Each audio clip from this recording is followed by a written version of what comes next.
পটল কত করে? পটল 103 টাকা হলো। তুমি এটা পরিষ্কার জায়গায় লিখবে, লেখা আছে ভালো জায়গা।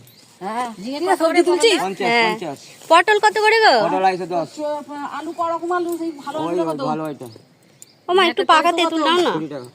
10 টাকার পাকা তেঁতুল দাও। এই ঝিঙে দুটো ওজন করো 12 টাকা। 10 টাকা তেঁতুল দাও। আবার 50 গোটা 50 টাকা সবজি নিয়ে আবার হবে। কাঁচা তেঁতুল হ্যাঁ পাকা তেঁতুল দাও, পাকা তেঁতুল। বেগুন কত বললে? কত? ওই তো এখানে। বেগুন কত বলছো? বেগুন 150 টাকা, ওটা 10 টাকা হবে, নিয়ে নাও। টমেটো এই একটা বেগুন 10 টাকা। 10 টাকা ফটো কিচ্ছি নাকি তুই? হ্যাঁ তোমাকে ভাইরাল করে দেবো ভালো হয়ে গেছে 10 টাকা, তিনটে 10 তাহলে টাকা। তো তোমার দোকানে সবজি থেকে অনেক সময় সবজি নেবে। আমাদের প্রবন্ধা খুব ভালো, সবাই আনাজ নেবে। কে আছে গো? কেউ নেই, এমনি ভিডিও করছে। লাইভ হবে। 100 তেঁতুল। অনেক বছরের প্রবন্ধার সাথে আমাদের চেনা।